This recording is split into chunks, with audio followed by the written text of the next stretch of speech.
Hello everyone, ఎలా ఉన్నారు? అందరూ బాగున్నారా? Welcome to my YouTube channel Diya and Dhriti vlogs. ఈరోజు కర్రీ అయితే పప్పు చుక్కకూర అయితే చేస్తున్నాను. మార్నింగ్ నైట్ టైము మా ఊర్లో గందరగోళంగా ఉంటుంది రోజు. ఎందుకంటే స్ట్రీట్ డాగ్స్ అనేవి దగ్గర ఒక 25 అయితే ఉన్నాయి. అరుపులు అరుపులు అరుపులు చాలా దారుణంగా కూడా అరుస్తున్నాయి అన్నమాట. ఎందుకో తెలీదు, అంత దూరం నుంచి అవి అరిచినా కూడా స్పష్టంగా అనిపిస్తుంది. ఇంక రాత్రి అంతా సరిగ్గా నిద్ర కూడా ఉండకుంటున్నాయి.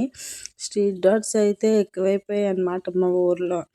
అలా కొంచెం పోయాక ఊరుకున్నాయి. అంటే ధనుర్మాసం స్టార్టింగ్ అయిపోయింది కదా. ఊర్లోని రామాలయం నుంచి దీపాలు దేవుడిని పట్టుకొని చాలామంది, ఒక 40 మెంబర్స్ అలాగా రాముడివి కీర్తనలు అయితే చేస్తున్నారు మార్నింగ్ పూట.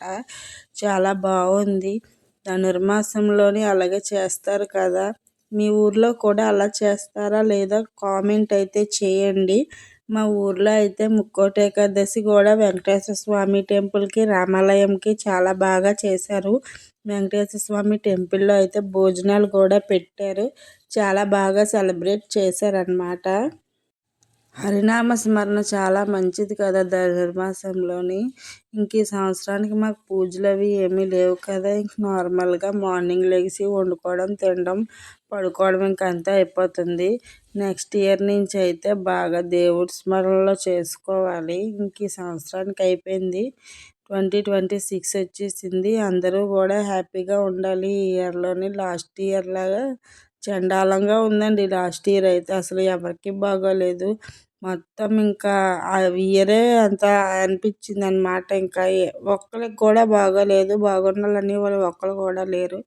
ఇంక ఈ ఇయర్ అందరికీ సుఖ సంతోషాలు అవి ఉండాలి అన్న విధంగా అయితే అనుకుంటున్నాను. అదంతా దేవుడి దయ. మీ ఇష్టదైవాన్ని ప్రార్థించండి ఈ సంవత్సరం అంతా మంచిగా జరగాలని. అంతకు మించి మనం ఏమీ చేయలేం కదా. మన చేతుల్లో కూడా ఏమీ లేదు. సరే, ఈరోజు అయితే ఇంకా వాళ్ళని స్కూల్కి అయితే తీసుకెళ్ళాలి కదా. క్యారేజ్ అది కట్టాలి. ఇంకా రెడీ చేస్తున్నాను. నేనైతే పప్పు అంతా ఇలాగే వండుతాను. మొత్తం అన్ని కాయగూరలు కడిగి వేసి, కారం వేసి, వాటర్ వేసి విజిల్ పెట్టేస్తాను. సాల్ట్ అయిను. మీరైతే ఎలా వండుతారో చెప్పండి.